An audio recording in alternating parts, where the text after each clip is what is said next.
নমস্কাৰ অসমবাসী ৰাইজ, মই ডক্টৰ তৰুণ চন্দ্ৰ ৰায়। আজি মোৰ প্ৰথমটো ভিডিঅ' চেনেললৈ আপোনালোকক স্বাগতম জনাইছো। আজি মই আপোনালোকক জনাম অসমীয়া স্বৰধ্বনি সম্পৰ্কে। স্বৰধ্বনি কাক বোলে আৰু স্বৰধ্বনিখিনি জনাৰ আগতে পোনপ্ৰথমে আমি জানিব লাগিব ধ্বনি কাক বোলে।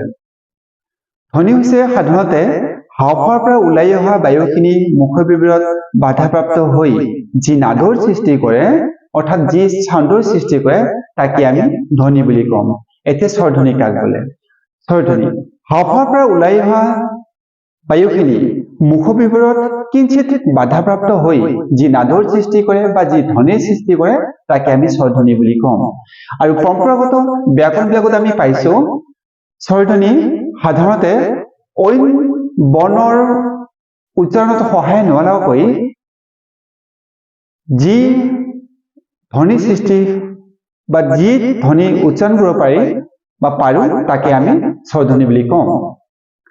অসমীয়া ভাষাৰ পৰম্পৰাগতভাৱে যি ধ্বনিৰ আমি পাইছো, অৰ্থাৎ যি বৰ্ণ পাইছো, সেই বৰ্ণ হৈছে 11টা, আৰু সেইকেইটা হৈছে অ, আ, ই, উ, ঋ, এ, ঐ, অ, ঔ। কিন্তু আমাৰ অসমীয়া ভাষাভাষী মানুহৰ মুখত উচ্চাৰণ হোৱা বিশিষ্ট স্বৰধ্বনি বা অসমীয়া স্বৰবৰ্ণ মাত্ৰ হৈছে 8টা, আৰু এই 8টা আপোনালোকক দেখুৱাই দিছো। যেনে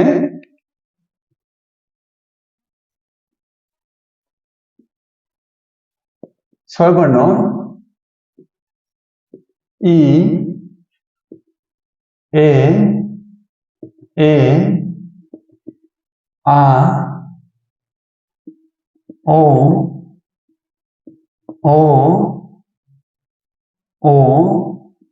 আৰু উ। এই 8টা, এটা দুটা, অৰ্থাৎ ই, এ, আ, ও, আৰু উ। এই 8টা স্বৰধ্বনি বা বিশিষ্ট স্বৰধ্বনি। আচলতে বিশিষ্ট স্বৰধ্বনি বা স্বৰবৰ্ণ একেটা কথাই। এতিয়া আমি যদি এই বিশিষ্ট স্বৰধ্বনি কেইটাকে যদি আমি এখন তালিকা যোগেদি যদি বুজাব বিচাৰো, তেনেহলে আমি লিখিব লাগিব তালিকাখনত এইদৰে জিভাৰ অংশ অনুসৰি, অৰ্থাৎ জিভাখন আমি 3টা অংশত ভাগ কৰি আমি অসমীয়া স্বৰধ্বনিকেইটা উচ্চাৰণ কৰিব পাৰো। আৰু সেইকেইটা হ'ল পোনপ্ৰথমে সন্মুখ, অৰ্থাৎ জিভাখনৰ সন্মুখ ভাগ, জিভাখনৰ মাজ ভাগ আৰু জিভাখনৰ পাছ ভাগ। ইয়াতে আমি জিভাৰ উচ্চতা অনুসৰি এনেকে আমি ভাগ কৰি দেখুৱাব পাৰো: উচ্চ, উচ্চ মধ্য, উচ্চ, নিম্ন মধ্য, নিম্ন মধ্য আৰু নিম্ন। ইয়াতে আমি উচ্চ সন্মুখ ধ্বনি হৈছে আমাৰ ই, তাৰপিছত উচ্চ মধ্য সন্মুখ ধ্বনি হৈছে এ, উচ্চ মধ্য বা উচ্চ নিম্ন মধ্য সন্মুখ ধ্বনি হৈছে এ, তাৰপিছত নিম্ন কেন্দ্ৰীয় ধ্বনি হৈছে আ,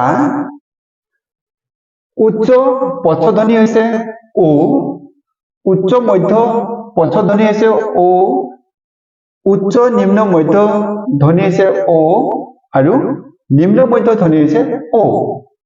অৰ্থাৎ এই 8টা বিশিষ্ট স্বৰধ্বনি আমি ধুনীয়াকৈ এইদৰে এখন তালিকা যোগেদি দেখুৱাই দিব পাৰো। এতিয়া কথা হৈছে কি, আপোনালোকে এতিয়া মানে প্ৰশ্ন কৰিব পাৰে যে ইয়াতে আমি এ কিয় দুটা পালো, বা ইয়াতে আমি অ কিয় দুটা পালো। আচলতে অসমীয়া ভাষা মানুহে মানে মুখত এ দুটা উচ্চাৰণ হয়। এটা হৈছে এ, এই এটো উচ্চাৰণ হ'ব আমাৰ যেনিবা খেল শব্দত, আৰু এই খেল শব্দত এইটো উচ্চাৰণ হ'ব। আনহাতে এইটো এ সাধাৰণতে যেতিয়া আমি অসমীয়া মানুহৰ এটা উচ্চাৰণ আছে, যেনে পেটুৱা। পেটুৱা মানে হৈছে যি বেছিকৈ খাই ভাল পায় বা যি বেছিকৈ খায়, তাক আমি পেটুৱা বুলি কৈছো। এই পেটুৱা শব্দৰ যিটো এ থাকিব, আৰু এই এটো সদায় এই এলৈ ৰূপান্তৰিত হ'ব, এই এলৈ ৰূপান্তৰিত হ'ব, অৰ্থাৎ উচ্চাৰণ হ'ব। আৰু ইয়াৰ উচ্চাৰণৰ মূল কাৰণটো হৈছে পৰ পিছত যেটো তৰ লগত যেটো স্বৰবৰ্ণ থাকিব উচ্চ বৰ্ণ আৰু এই উচ্চ বৰ্ণটোৰ কাৰণে আমাৰ এইটোৱে আমাৰ উচ্চাৰণ হোৱা দেখা যায় তাৰ পিছত ইয়াত আমি দুটাও আমি উচ্চাৰণ হোৱা দেখাইছো বা দেখুৱাইছো ইয়াতে আমি দুটা এটা হৈছে যেনিবা আমাৰ অসমীয়া ভাষাত প্ৰতিটো শব্দ যেনিবা গোল এই গোল বা হল ইয়াত এটা আমি কমা দিও নহয় গতিকে সেই কমাটো হৈছে আমাৰ এইটো আৰু আনহাতে আমি যেনিবা কল ফল আৰু এইবিলাক শব্দবিলাকত আমি এই অটো